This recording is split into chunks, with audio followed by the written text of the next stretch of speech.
السلام علیکم ورحمۃ اللہ وبرکاتہ۔ دو گز زمیں کا ٹکڑا چھوٹا سا تیرا گھر ہے۔ ارشاد فرمایا کہ میرے ایک دوست تھے نعمانی صاحب، یہ علامہ شبلی نعمانی صاحب کے بھتیجے تھے۔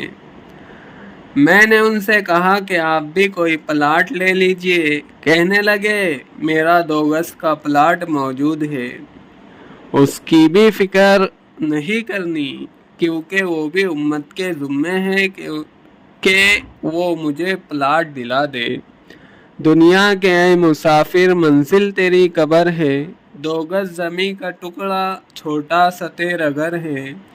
یہ عالیشان بنگلے وہاں کام کے نہیں ہے، مخمل میں سونے والا مٹی میں سو رہے ہیں۔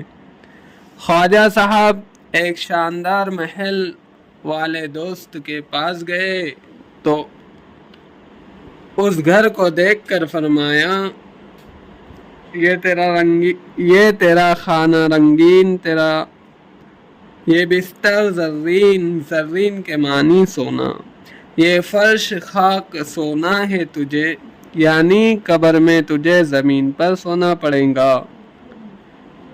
لہذا اس رنگین دنیا سے دل مت لگانا۔ ہر شخص یہ سوچے کہ اس مکان سے ہم نکالے جائیں گے، زبردستی نکالے جائیں گے، اور کوئی بینک بیلنس کوئی چیز نہیں لے جا سکیں گے سوائے کفن کے۔ اس گھڑی کا جو خیال رکھے گا انشاءاللہ تعالی اس کی ہر گھڑی بہت اچھی گزریں گی۔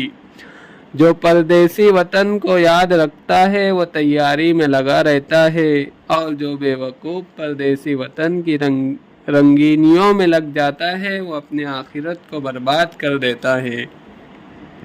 جو چڑیا پنجرے کے رنگ وہ روغن میں پھنس جائے وہ نکلنے کی کوشش بھی چھوڑ دیں گی، اور اگر اسے احساس ہے کہ چمن سے ہم دور ہیں تو کم از کم فڑفڑائیں گی ضرور۔ خواجہ صاحب کا شعر ہے، گو نہ نکل سکے مگر پنجرے میں فڑفڑائے جا، بیٹھیں گا چین سے اگر کام کے کیا رہیں گے پر۔ دوستو اللہ کو پانے کی کچھ تو کوشش کرو، ایک دن ضرور منزل پا لو گے۔